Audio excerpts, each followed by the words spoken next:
Avec une prétention, je suis ni venu avec un orgueil, mais je suis venu avec une foi. Amen. Amen. Je ressens la présence de Dieu ce soir. Amen. Amen.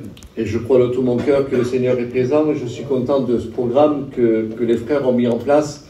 Je suis honoré de pouvoir de cette réunion. Au départ, je ne la comprenais pas. Mais vous savez, je voudrais vous dire que je voudrais vous parler 2 minutes de cette maladie aujourd'hui que j'ai. Vous le savez, depuis 4 ans aujourd'hui, je suis suivi. J'ai une maladie incurable, une maladie génétique ça s'appelle HTAP. C'est l'hypertension artérielle pulmonaire.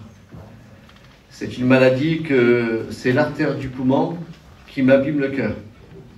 Alors, au tout début, vous le savez, vous avez prié, vous continuez à prier encore pour moi. Hein, je fais pas mal d'hôpitaux. Et je sais que depuis quelques années, je fais hôpitaux par hôpitaux et docteur par docteur. Et aujourd'hui, le diagnostic des médecins, c'est d'avoir une greffe. Au tout début, la première année, ils disaient cœur et poumon à avoir. Et aujourd'hui, c'est que le poumon. Si je devrais être greffé, ce serait le poumon à être greffé. Je suis reparti il y a quelques jours, quelques temps, vous le savez, je suis parti à Paris encore pour des examens. Et les résultats, 3 mois avant, ils n'étaient pas très terribles. Je suis resté, comme ils disent les gadgets, ils parlent par couleur. Et j'étais au rouge.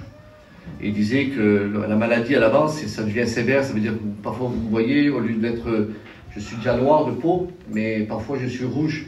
Alors ça fait comme si que je sors des UV. Alors il y en a plein qui me disent, maman, t'as été fait des UV?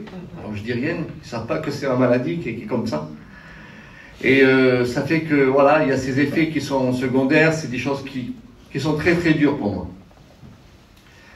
Mais voilà, ça fait que les docteurs, ils m'ont vu et ils ont examiné, ils ont préparé pour la greffe. Et pour eux, si c'était au rouge, hein, ça devait être dans les années, là, dans les jours qui allaient se passer, ou dans l'année qui allait se poursuivre, dans l'année 2024, ils allaient voir pour pouvoir me greffer. Et là, le docteur est venu vers moi, il m'a dit, Monsieur Vicini, ça s'est stabilisé, Amen. vous êtes ouvert. Amen. Alors, c'est un bon signe. Hein. Je sais aujourd'hui que, voilà, dans 6 mois, je retourne pour encore faire des examens, pour finir ce pré-greffe qui doit être fini, qui doit être tout en place, parce que, voilà, dans les années à venir, c'est une maladie qu'aujourd'hui, elle est bien, elle reste stable, mais demain, elle peut se déclencher. Hein. Pourquoi je dis ça? C'est que je voudrais, moi, pasteur, serviteur de Dieu, depuis 4 ans, des pleurs, j'ai pleuré. Des cris, j'ai crié. Des pourquoi, je me suis mis pendant des années, des mois, à demander pourquoi il m'arrive ceci, pourquoi il m'arrive cela. Je me suis même demandé souvent de fois dans mon esprit, dans mon cœur, je me suis dit, Seigneur, qu'est-ce que je t'ai fait? Qu'est-ce que j'ai fait à quelqu'un? J'ai dû faire du mal à quelqu'un pour en arriver à ce point-là. Je voudrais vous dire que toutes ces questions et ces choses que souvent de fois quelqu'un qui est malade le vit, et je le sais que si j'en parle à des personnes peut-être qui passent par des douleurs, par des choses qui ne comprennent pas, parce que la maladie, quand elle est là, elle n'a pas de gentillesse, on pourrait dire. Elle vient et elle nous amène dans des tourments, dans des douleurs, dans des choses où on se dit c'est pas possible. Ça m'est arrivé, j'avais 39 ans et aujourd'hui j'en ai 42. Alors regardez voir un petit peu, je le dis parce que avant de vous lire ce verset dans la parole de Dieu, et ça va rentrer dans cette pensée que je voudrais vous parler. Amen. Dieu est capable de guérir. Amen. Dieu est celui qui est capable de pouvoir faire le miracle comme il veut. Mais j'ai appris une chose, et je sais qu'il y a nos anciens qui sont là, il y a Samy qui est là, il pourrait le dire sur la parole de Dieu.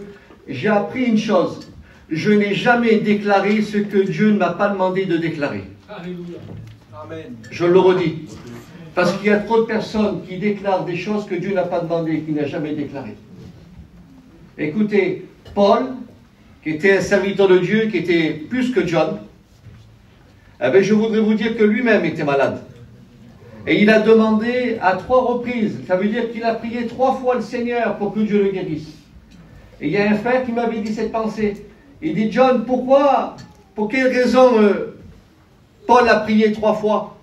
Alors il me parlait pour moi, j'étais à l'hôpital. J'ai dit, ben, sûrement qu'il était comme moi en train de se lamenter et qu'il ne comprenait pas. Il dit oui, il était comme toi en train de se lamenter, il ne comprenait pas pourquoi il avait cette écharpe dans l'œil, il avait cette tumeur et il ne comprenait pas la situation parce que ça l'empêchait de pouvoir prêcher l'évangile. Ça l'empêchait pour peut-être que les gens le regardent comme un regard de dire il n'est pas propre, ça ne fait pas beau. Et il m'a dit, tu sais que, est-ce que tu crois que Dieu lui a parlé la première fois? J'ai dit, je ne sais pas. La Bible ne le mentionne pas. Il dit, je voulais te dire que Dieu lui a parlé la première fois. La deuxième fois, Dieu lui a parlé. Mais c'est à la 13e fois, quand son cœur a été disposé, et quand son cœur, il a fallu qu'il écoute. Parce que je voudrais vous dire, vous savez, on ne supporte pas d'être malade. On ne supporte pas d'être dans les hôpitaux. On ne supporte pas de voir aujourd'hui notre vie, parce qu'on vit une seule fois sur la terre. On n'est pas comme des chats, nous. Il y a des chats qui disent qu'ils prennent la vie 6 fois. Je voudrais bien, moi. Mais une seule fois. Alors moi, cette pensée, je me suis dit, une seule fois, Seigneur, je vis sous cette terre et je suis malade. Et Jésus n'a pas répondu à Paul. Il a dit, Paul, ma grâce te suffit. Amen. Alors je le redis ce soir. Je te le redis à toi. Ce soir, Dieu est capable de te guérir. Amen. Dieu est capable de te guérir. Amen. Dieu est capable de faire le miracle. C'est lui, il fait ce qu'il veut. Il fait ce qu'il veut. Amen. Amen.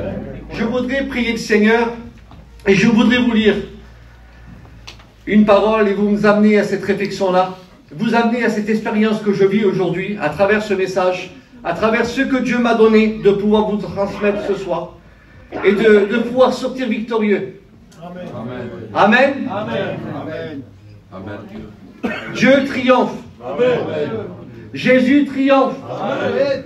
Une victoire, c'est fait pour l'homme, mais pour Jésus, c'est triompher. Amen. Amen. Je prie le Seigneur pour chacun de nous. Amen. Seigneur, dispose nos cœurs ce soir. Seigneur, nous croyons que tout ce qui a été organisé depuis ces jours viennent de toi.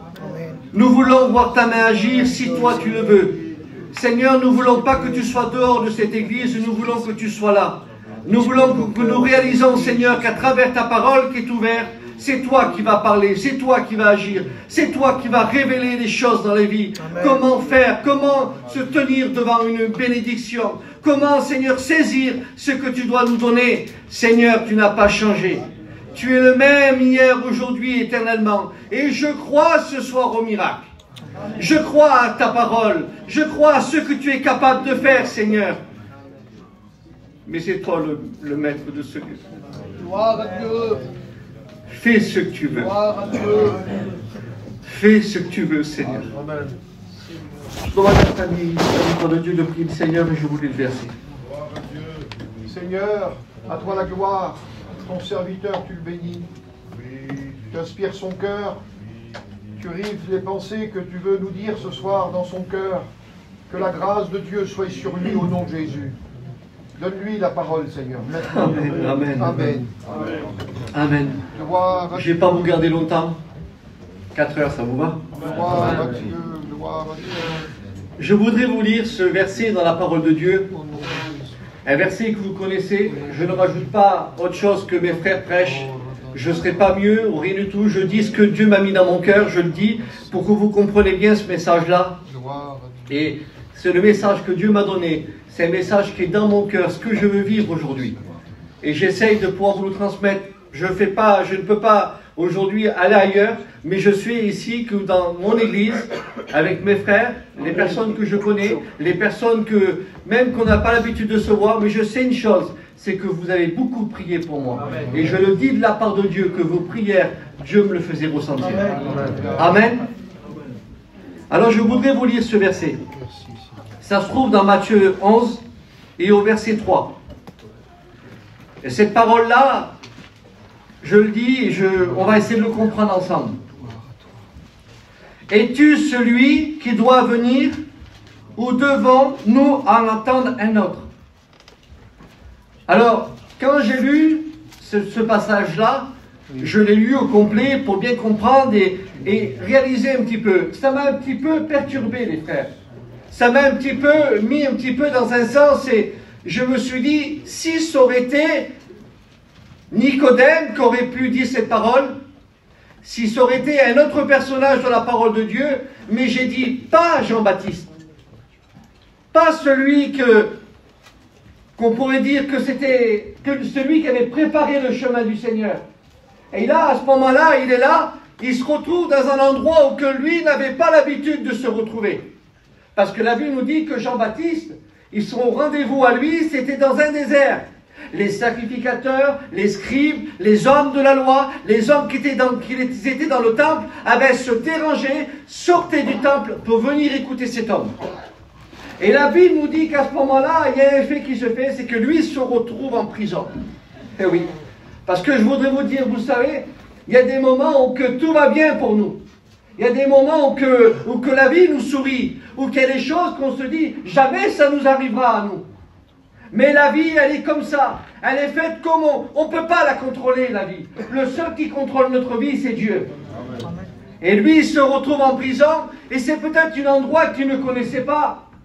Parce que nous, quand on essaie de réaliser un petit peu avec notre intelligence, on essaie de dire, mais pour lui, dans le désert, c'était dans la nuit, quand il devait dormir. C'était dans un lieu où il était retiré de la ville. Mais là, il se retrouve dans une position qu'on aurait dit que ça lui déplaisait, que ça le déstabilisait.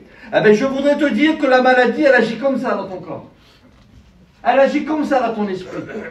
Elle t'amène dans des endroits, elle t'amène dans des pensées, elle t'amène dans des réflexions où tu es déstabilisé et tu n'arrives plus à bien réfléchir, à prendre des bonnes décisions et à prendre des bons choix pour ta vie. Mais Dieu est avec toi. Amen. Amen.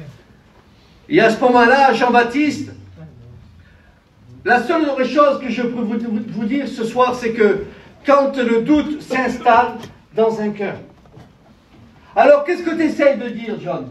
Écoutez-moi, ce soir, je ne veux pas enterrer Jean-Baptiste, mais je voudrais seulement avoir cette réflexion-là. Jean-Baptiste avait tellement l'habitude et de pouvoir gérer, de pouvoir contrôler. Et pourtant, il y a une parole qui va dire pendant un moment, quand il voit Jésus, il dit, voici l'agneau de Dieu qui ôte le péché du monde. Et juste après, il va dire, il faut que moi je m'abaisse pour que lui soit élevé. Alors c'est un homme extraordinaire. Mais lui, la position où il était, il croyait que peut-être le Seigneur était venu sur cette terre et qu'il ne comprenait pas pourquoi Jésus n'était pas là pour l'aider. C'est ma pensée à moi. Vous savez, on croit toujours que les choses se font comme nous on voudrait. Souvent de fois, on voudrait que les choses ne se passent pas comme nous ça se passerait. Il y a des choses qui se font et qu'on se dit, mais c'est pas possible que ça peut nous arriver qu'à nous. Et la difficulté était là, et lui, Jean-Baptiste, sa réflexion, il est là, c'est parce qu'il se retrouve en prison, qu'est-ce qu'il fait? Il fait appel à ses disciples. Et quand il fait appel à ses disciples, alors, il y a cette réflexion-là que je voudrais vous amener. Parce que, j'essaye pas de pouvoir vous dire, mais c'est pour vous faire montrer un état d'un cœur malade. Quelqu'un qui est malade. Quelqu'un où que sa passion, sa vision et le doute qui s'installe et qui ne croit plus à la main de Dieu, qui ne croit plus à ce que Dieu est capable de faire. Eh bien, je voudrais vous dire, c'est comme si on est isolé dans une prison et on se dit, mais quand les choses vont s'arrêter? Ces choses-là, je les ai vécues. Les choses à rester pendant des heures, d'attendre, à attendre et à attendre. Et je me disais, mais c'est pas possible. Pourquoi la solitude?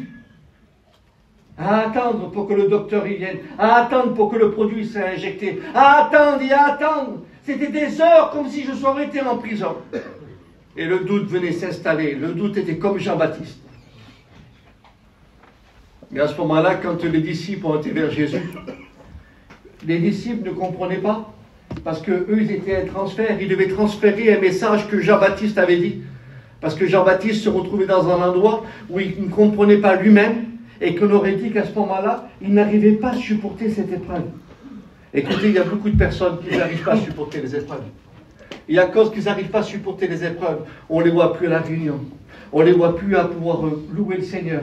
On ne les voit plus à pouvoir chercher la face de Dieu. On ne les voit plus. Au moins le petit bobo, écoutez-moi voir. J'ai tellement appris aujourd'hui que même parfois j'ai un petit détail, un petit mal de tête, je ne me plains plus.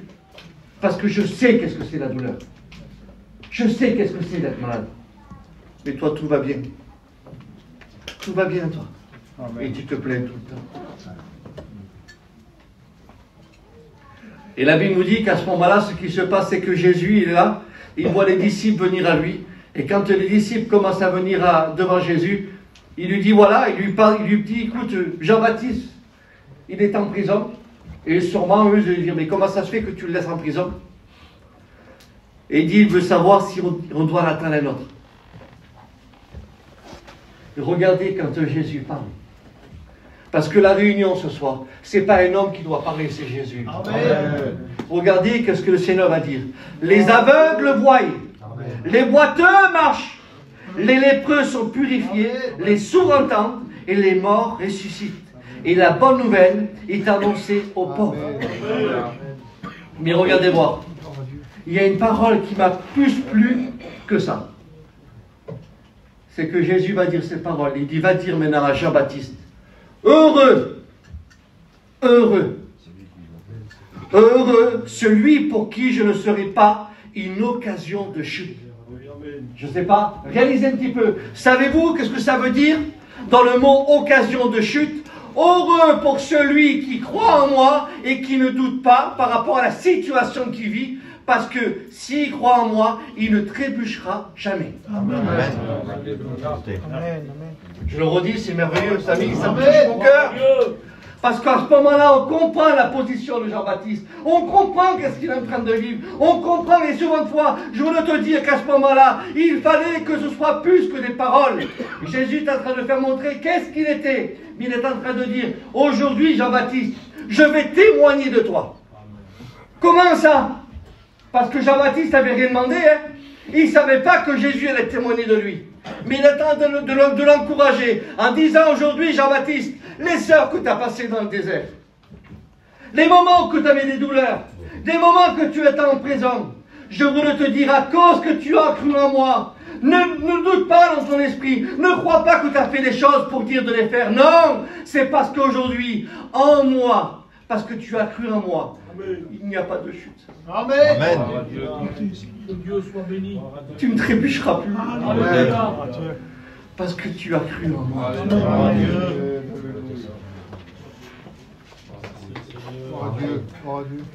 Jésus rend témoignage de Jean-Baptiste. Alors écoute, je voudrais te dire quelque chose, mon frère, ma soeur. Ton témoignage à travers que tu es en train de vivre, à travers ta maladie, c'est un témoignage que Jésus est en train de rendre. Comment ça? Mais je suis malade. Je vais servir à quoi? Oui, mais je veux te dire, écoute-moi, il y a une parole que je ne comprends pas. Et il y a des paroles, souvent de fois, je n'ai pas une intelligence, je lis la parole de Dieu, mais parfois j'essaie de comprendre. J'ai des frères, alors je les appelle, je leur ai dit, qu'est-ce que vous en pensez de ça? Il y a une chose que je sais, ce qui m'a plu, moi, de Jésus, c'est qu'il ne donne pas sa gloire à un homme.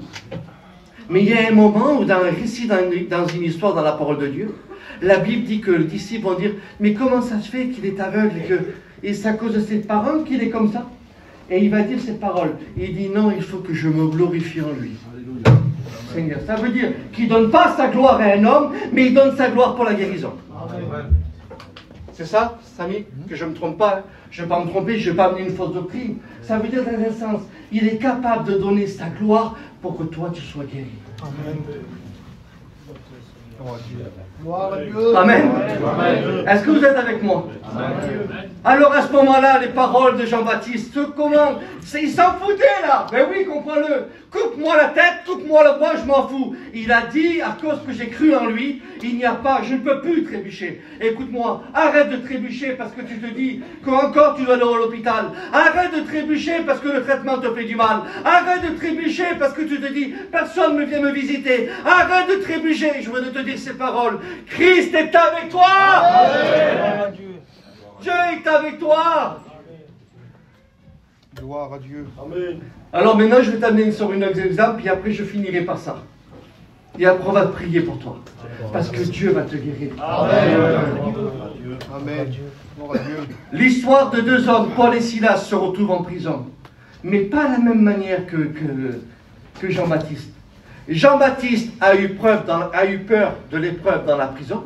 Et il a fallu que Jésus l'encourage par rapport à ce qu'il vivait et par rapport à ce qu'il était. Et il témoigne de ce qu'il est. Mais lui, Paul et Silas, ils vont évangéliser. Ils vont prêcher l'évangile. Et la Bible nous dit, quand ils commencent à prêcher l'évangile, il y a des hommes qui viennent, il y a des personnes qui viennent, et ils les tapent, ils les prennent, ils les massacrent dans les coups. Et ces hommes-là se retrouvent en prison. Je ne sais pas, mais réalisez un petit peu. Ils vont pour l'œuvre de Dieu.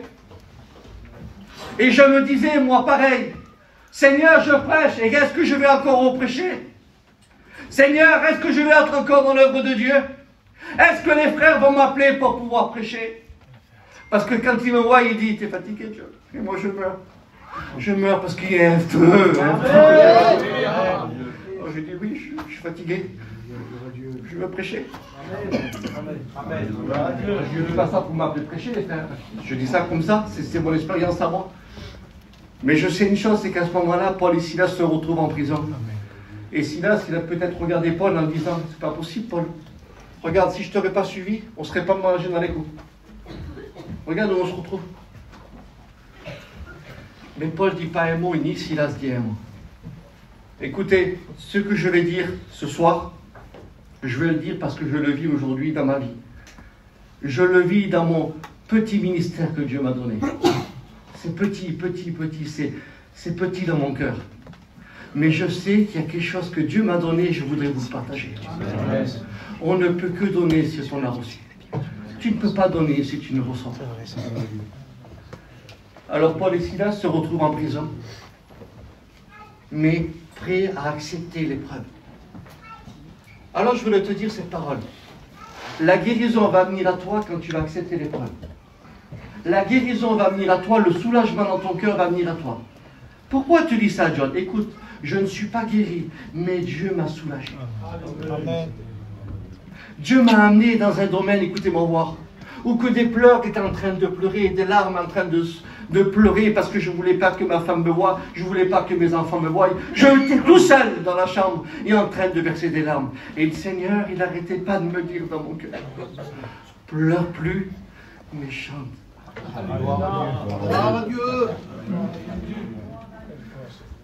Alors écoutez-moi voir. Je le dis parce qu'il y a notre ancien qui est là. Et je le dis parce que j'ai vraiment mis mon cœur ce soir à pouvoir vous expliquer un domaine que je vis. Vous le partagez, parfois on n'ose pas dire les paroles. Parce qu'on a peur que les gens nous prennent pour des déréglés. On a peur de sortir du cadre et de dire, mais il se prend pour qui le John? Je ne me prends pour rien, je le dis. Mais ce soir, je suis venu avec la foi. Amen. La foi que Dieu est capable de te guérir. Amen. Et la Bible nous dit qu'à ce moment-là, Paul et Silas sont là. Sans dire un mot. Plein de sang. Des coups de partout dans la figure. Mais il y a une chose qui m'a plu. C'est que eux, ils n'ont pas bougé. Ils n'ont pas voulu que l'ennemi vienne les empoisonner. Parce que je voulais te dire, fais attention, l'ennemi rôde quand tu es malade. L'ennemi vient avec des pensées pour pouvoir te terrasser. L'ennemi vient pour t'empoisonner et te dire que tu n'arriveras pas. L'ennemi, aujourd'hui, je voulais te dire qu'il ne peut pas être le plus fort. Le plus fort, c'est Jésus. Amen. Mais je sais une chose, c'est qu'il est là. Et lui, il t'amène dans des endroits, il t'amène dans des lieux, il t'amène dans son territoire. Et quand il commence à t'amener dans son territoire, tu es comme ça, comme si que tu es enchaîné, comme si que tu es emprisonné. Mais je veux te dire que quand tu sais, savez-vous qu'est-ce qu'ils font les deux hommes? Et je le redis, pourquoi c'est mon expérience. Ils ont commencé à prier. Grippés de coups. La douleur, eux, ils la connaissaient. Et ils ont commencé à chanter. Amen. Alors écoutez, aujourd'hui, certains, entre parenthèses, tu chantes trop. D'accord. C'est trop folklore. le piano derrière, la guitare derrière. Mais écoutez, c'est biblique. Avant que David devienne le roi David, il avait une harpe pour calmer un homme qui était agité par des démons. Mais nous, on ne peut pas toucher ça. Parce que nous, le peuple gitan, si on commence à toucher certains domaines, on va rentrer dans quelque chose qui va nous amener. Alors là, je ne ramène pas une nouvelle évangile. Je ramène ce que moi je vis. Ce que moi je vis dans la louange. Ce que Dieu me demande de vivre dans la louange. Qui est une victoire et c'est ma guérison. Mais qu'est-ce que tu essaies de dire, John? J'essaie de dire, de vous faire comprendre aujourd'hui que je comprends quand Paul et Silas étaient en prison et que le seul moyen de secours et le seul moyen de pouvoir être délivré, c'était le chant. Amen. Amen. Alors, écoutez, je n'ai rien, moi, je ne parle pas de bien chanter de belle voix. Je ne parle pas de cantique avec des styles derrière. Je vous parle d'un cantique chanté pour Dieu. Amen. Je vous parle, écoutez-moi voir. Il y a des paroles qu'il faut les saisir, il faut les comprendre. La seule chose que le Seigneur redemande et qui cherche tout son cœur, c'est des adorateurs. Alors qu'il y a des choses, nous, qu'on voudrait faire, on les fait un petit peu à l'envers. Mais je te sers, Seigneur. Non, non. Avant de me servir, adore-moi. Eh oui, parce que nous, c'est comme ça, mais je ne suis pas un chanteur, je ne te demande pas d'être des grands chanteurs, mais je te demande aujourd'hui que dans le problème, dans la difficulté que tu passes, dans ta maladie que tu es en train de vivre, chante. Amen. Chante pour Dieu, glorifie-le, adore-le pour ce qu'il est. Et je veux te dire que même les médicaments ne feront plus, ils ne feront plus d'effet. Mais le chant que tu apporteras à Dieu, Amen. c'est comme si il descend. Écoutez-moi voir. Gloire à Dieu. Le ciel descend. Alléluia. Le ciel descend. Écoutez-moi voir, je le dis de la part de Dieu. On a besoin de vivre le ciel. Amen.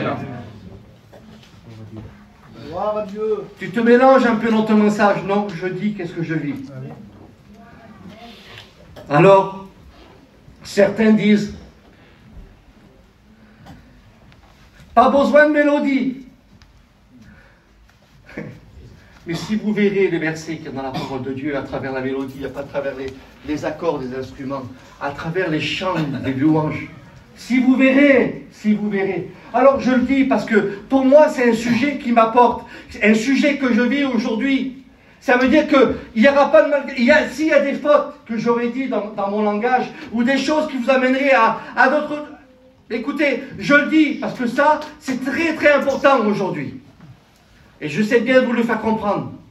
Le miracle peut se faire, la guérison peut se faire. Mais j'ai en train de dire que la louange, Amen. la louange, Gloire à la Dieu. louange, c'est pas la guérison. Hein. Gloire à Dieu. Mais la louange soulage. Ça c'est moi, je le dis à moi. C'est pas marqué dans la Bible, hein. Samy. Hein. C'est pas marqué dans la Bible. Mais c'est quelque chose qui se passe avec une relation avec Dieu. Quelque chose qui se passe que Dieu te demande de vivre. Parce que nous, quand on est malade, quand tout va bien, on n'a pas envie de chanter. Quand on est en train de se disputer, on n'a pas envie de chanter. Quand on sait que les gens nous ont menacés pour nous faire du mal, on n'a pas envie de chanter. Mais Dieu te demande de chanter. Écoute-moi, peut-être cette réunion-là, ce que tu es en train d'écouter, tu te dis, je ne comprends pas ce qu'il est en train de dire le jeune.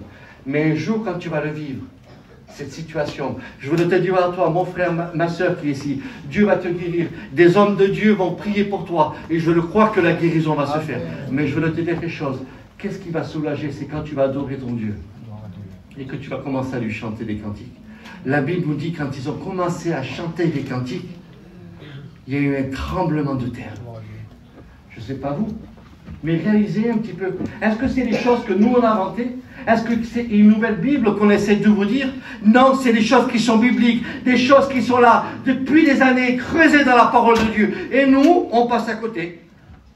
Et oui, nous, parce que ça ne nous arrange pas, parce que nous, on ne veut pas trop de folklore. Écoutez-moi voir, entre le folklore et une présence de Dieu, et l'onction de Dieu, et la présence de Dieu, et des cantiques chantés spirituels, il y a quand même un équilibre. Gloire à Dieu.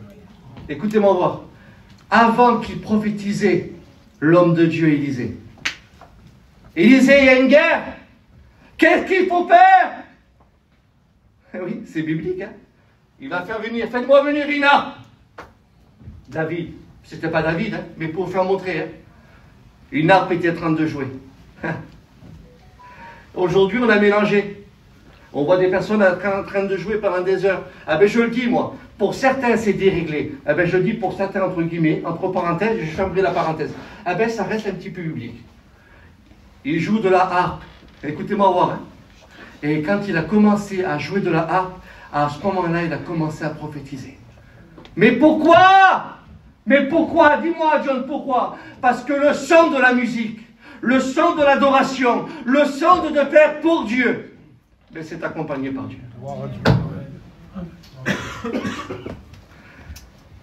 Alors écoutez, quand les murs ont tremblé, quand les chaînes ont tombé, le miracle s'est accompli. Alors je voudrais te dire ce soir, il y a peut-être des personnes, et je le crois, qui vont être guéries. Amen. Il y a des personnes qui ne seront pas guéries comme moi. Mais Dieu se servira de ton témoignage. Et il se servira du témoignage qui va être guéri, qui va recevoir la guérison de Dieu. Amen. Mais ne doute pas. Ne doute pas.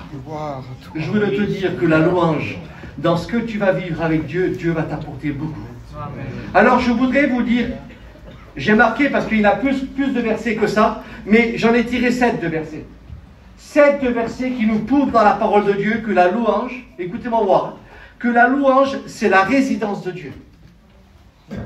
C'est là où que Dieu réside. Regardez-moi, hein, vous le lirez chez vous. Hein, et si vous voulez le petit papier, vous me le demandez, je vous le donnerai. Psaume 22 au verset 3. Il siège au milieu des louanges. Mais arrête de chanter pendant 2 heures, arrête la musique, non. Il siège au milieu des louanges. C'est sa résidence. Gloire à Dieu. Et nous, on fait comme on veut. Gloire à Dieu.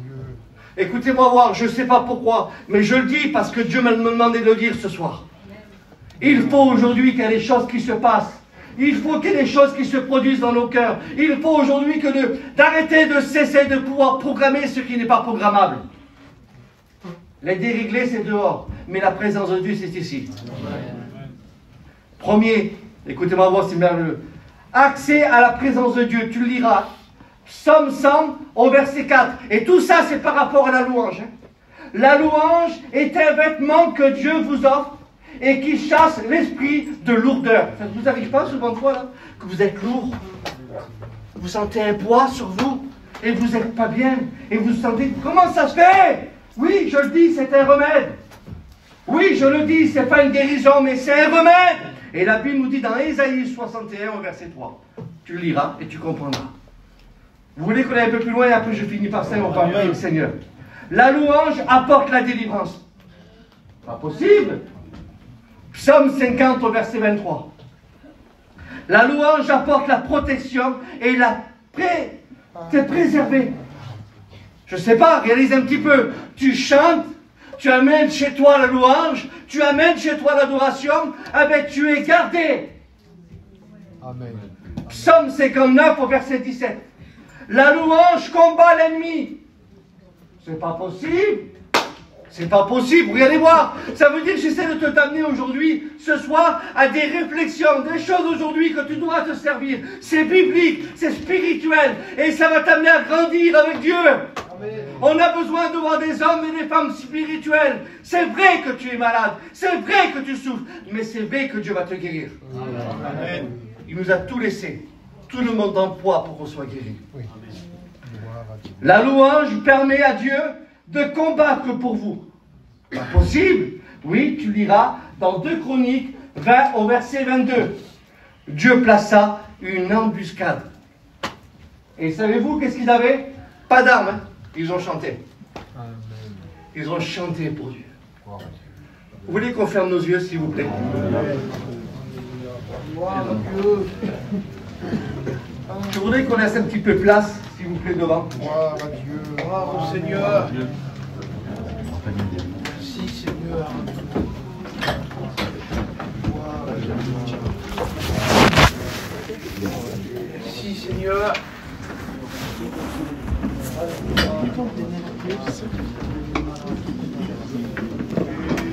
Alléluia. Gloire à Dieu. Aïe. Écoutez, je le savais la réaction de la réunion ce soir. Mais c'est grave si je vous le dis. Mais je le savais comment ça allait se passer. Je le savais. Parce que je me suis dit, mais Seigneur, pourquoi tu me demandes de pouvoir faire? Mais il me disait, c'est ce que tu vis, toi, chez toi aujourd'hui. C'est ce que tu vis, toi, aujourd'hui, chez toi. Je t'ai pas guéri, mais je te demande de chanter pour moi et de m'adorer. Amen. Je te demande de vivre quelque chose qui est biblique. Mais tu es en train de dire quelque chose encore, Seigneur. Je peux guérir, John. Comment ça? Oui. Écoutez-moi voir. Paul, malade. Il avait un mouchoir, il dit. La Bible nous dit que les gens touchaient à peine le mouchoir, il était guéri. Ne prenez pas mon mouchoir, hein. Mais moi je le crois. Vous savez qu'il y a des hommes de Dieu ici, là, dans cette région. Dans toute la région de France, il y a des hommes de Dieu. Mais moi je parle d'ici, c'est chez moi. Et je connais mes frères avec qui je travaille. Vous savez qu'est-ce qu'on veut, nous, ici? On veut des miracles. Amen. On veut des guérisons. Amen. Mais savez-vous qu'est-ce qu'on veut? On veut des vrais adorateurs. Parce que Dieu est en quête. Écoutez-moi voir. Il ne viendra pas chercher celui qui chante bien, celui qui prêche bien. Il prendra celui qu'il a adoré. Et c'est pour ça que la Bible dit bien, Jésus ne se trompe pas. Il dit, adore-moi en premier, et après tu me serviras. Alors, qu'est-ce que tu es en train de dire, Seigneur? Oui. Je ne peux pas rajouter quelque chose, parce que, je le dis, on ne peut pas rajouter ce que Dieu a mis. Mais, Seigneur, il y a tout incomplet là-dedans, oui. Parce que je peux guérir aussi. Je peux t'amener une solution pour toi. Alors, écoute, ce soir, je voudrais que tu te lèves. Parce que c'est par la foi que les gens ont été guéris. C'est par la foi qu'un jour cette femme était courbée dans la synagogue. Et quand Jésus s'est approché d'elle, il lui a dit, lève-toi. Les os ont craqué. Eh bien, je voudrais te dire que ce soir, peut-être tu es malade dans ton corps. Tu n'arrives plus, tu as l'arthrose. Je ne sais pas, moi, qu'est-ce que tu as. Mais je sais une chose, c'est que Dieu est capable de t'enlever la douleur et la guérison. Et je le crois, les frères. Écoutez-moi voir. Je le crois parce que ce n'est pas que moi qui vais imposer les mains. Il y a tous les frères serviteurs de Dieu qui vont imposer les mains. Mais je voudrais te dire, pour t'encourager, avant que tu t'approches et avant que tu viennes ici, les mains de Jésus ont guéri, ont touché un lépreux. Et il a été guéri.